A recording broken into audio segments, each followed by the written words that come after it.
Good evening and salutations, my Days of Our Lives fans. So, if you're new to the channel, Mondays is usually my late days as far as doing reviews, but then throughout the rest of the week, it's, business as usual. I will say tomorrow, though, because I have a dentist appointment, and depending on the pain level that I feel afterwards,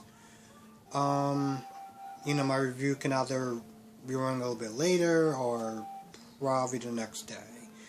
Give or take, depending on, the pain level. Most likely I'm going to try to do it, tomorrow, though, because my dentist is usually good.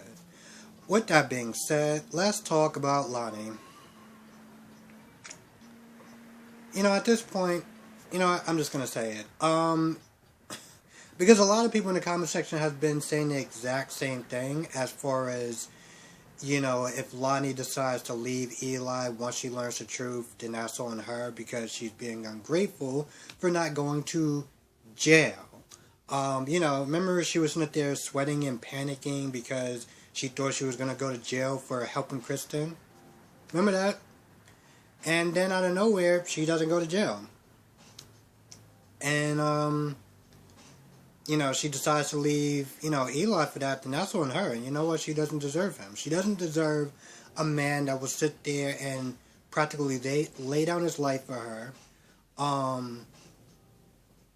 and do whatever it takes to sit there and make sure that she's safe and their kids are safe. Or their kids are safe. She doesn't deserve him. And with that being said, let's talk about Lonnie and Brady. So at this point, Lonnie goes over Brady's place, and she's like, yo, listen, I want to know what's going on. What's going on between, my husband and you and secrets and what's going on. And at first, Brady tries to play coy, but then Lonnie, she has to record him, and she plays it for him. So at this point, there's really no point in lying besides, Lonnie was like, if you don't tell me, I'm just going to go about this another way until I get the truth. So I know that probably people will be upset with, some people would be upset with Brady because, he pretty much tells Lonnie everything, the whole thing, Kristen, and forced confession, and, everything. And I know a lot of people will sit there and be upset with Brady because, listen, he's been threatening Eli with that secret for a while. But at this point, it was really it was no secret left. Like, she kind of had, an idea of what's going on. So, there was no point. There's no point in lying. There's no point in lying. So, yeah, he told her everything, about the forced confession. Well, about how Eli tricked, Kristen into the confession at first. And then, where everything was said and done, Eli pretty much was like, listen, you're both going down. It's either you're going down or both of y'all going down.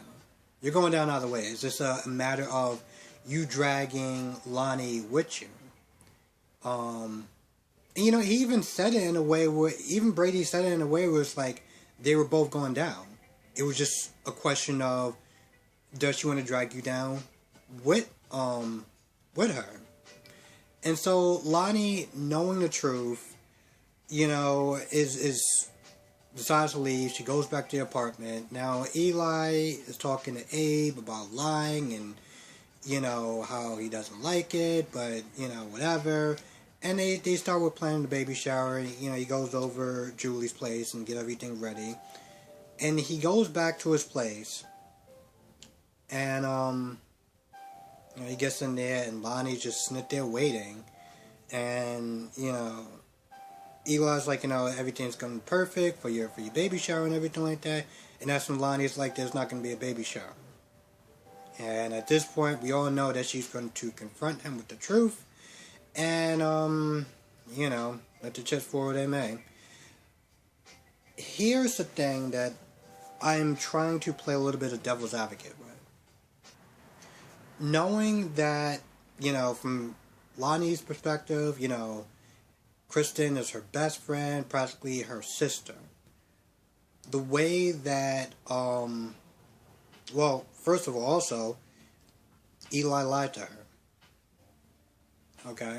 The way that he went about doing it, she's probably going to see it as some sneaky, underhanded tactic to send her to jail. And in all reality, this really goes back to the fact that, he arrested her in the first place.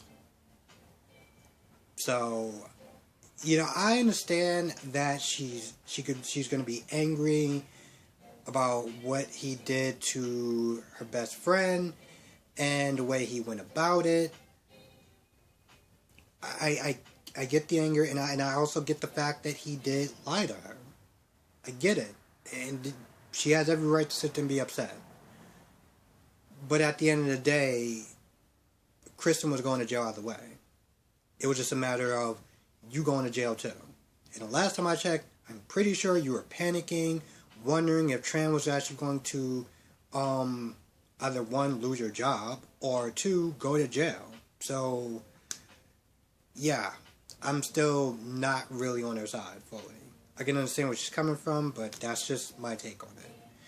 Now, let's talk about, filler at this point, let's be honest. And this is where Kristen, after Kristen talks to Marlena, because she was having some issues as far as like when she last saw her daughter, and her daughter was crying on the way out, and just how she took it. She was like, "I'm never doing this again." But Marlena, talked to her and worked everything out. And then she saw Ava. They caught up. They talked. Pretty much kindred spirits. You know what I mean. So they talked just about the past and, Ava being like stalking and obsessed with Steve and listen, what I learned about her later on, wow.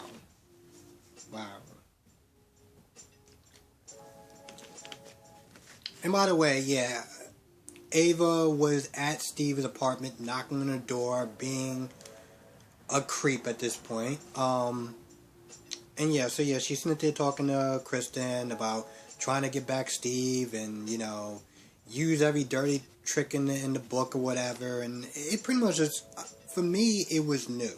Because I didn't really know about her history a little bit and her friendship with Kristen. But I'm pretty sure what other people that knew was just like, ugh, really? Now, my question for people that are watching this, did Tamara Bay, I don't know if I'm pronouncing the name, but did Tamara actually, was she the original Ava, or is she just like the new version? Like, is she like a recast? Yeah. And so with that being said, after Kristen, talks to Ava, Ava is just walking around.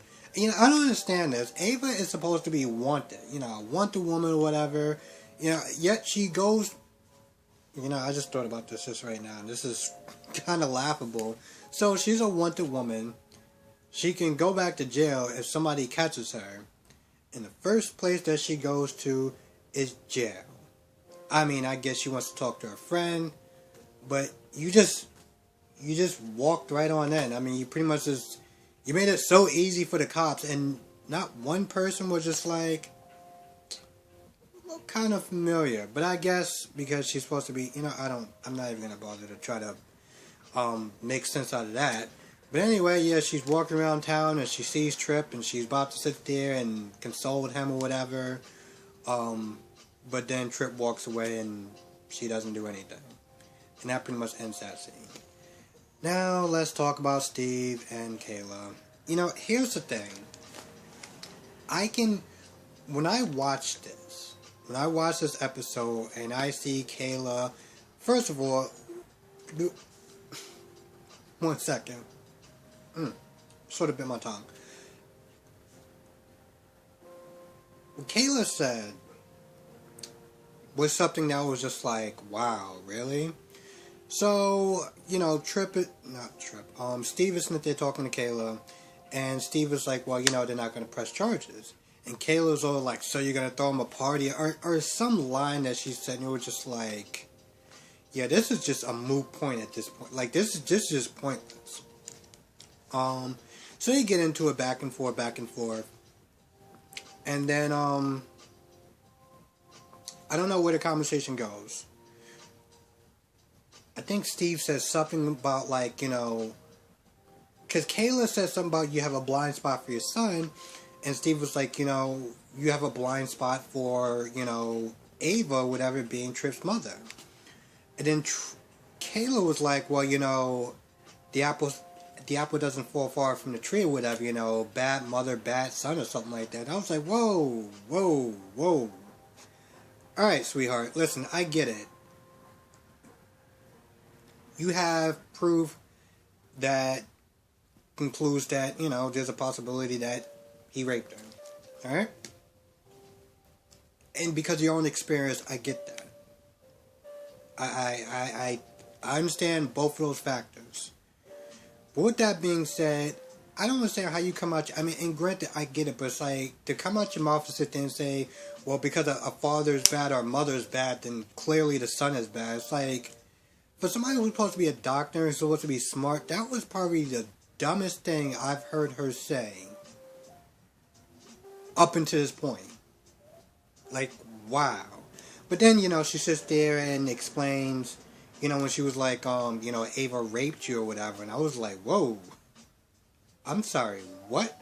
And granted, Tripp walks in, and that first Tripp is, like, tight. He was like, yo, what did you say? And Steve, explains it. And as from Tripp was like, listen, I understand where you're coming from. And he walks off. And then they get into an argument back and forth. And at this point, I'm just like, yo, whatever relationship that y'all two are having, Kayla and Steve, this is done. At least until they find out, that Tripp didn't do it. This is done. I don't see a middle ground, there's no middle ground. She is going to think what she's going to think. She's going to feel how she's going to feel. And walking around eggshells and constantly sitting there lying to Steve about how she feels is pointless. And you know what? Steve shouldn't have to sit there and feel pressured into believing in what Kayla says just because that's what Kayla believes. The problem is the evidence is on her side. So it's like,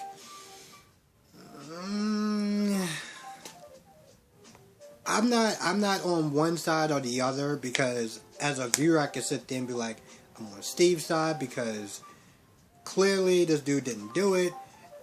I'm also a Steve fan, but from their perspective, the evidence is on her side, so I can't sit there and knock Kayla for how she feels. Now let's get into another pointless conversation that happened, sort of. And this is between Tripp and Allie. Now, Tripp comes over there, and I'm like, what are you doing? So he explains to, Allie, his perspective and stuff like that. And at first, Allie's like, you did this, you did that, and yada, yada, yada, yada, yada. And I'm just like, Tripp, up until this point, this is pointless. Because you're not going to sit there and convince somebody to change their mind. If they're already deciding that you did it, that's it. What is the point of you trying to talk to this person? And they already decided, But somehow, through unknown means, he gets through to her, and he's like, let it go, whatever, and he leaves. And then Marlena comes in, and Allie's like, I'm confused. Now I'm like, what are you confused about? You already said that he did it. You're super sure that he did it. And okay, you know what? No one's there, so I can't sit there and knock you for how you feel or whatever. If you say that he did it, then why are you confused? You don't really... I don't really know much about this character, so I can't really say what I was going to say. My point is, if the evidence is on your side, and you even said that, he's Henry's father by DNA, then what are you confused about? Like, you confused me with that whole statement. But she calls Melinda Tran, and she's like, I'm ready to decide.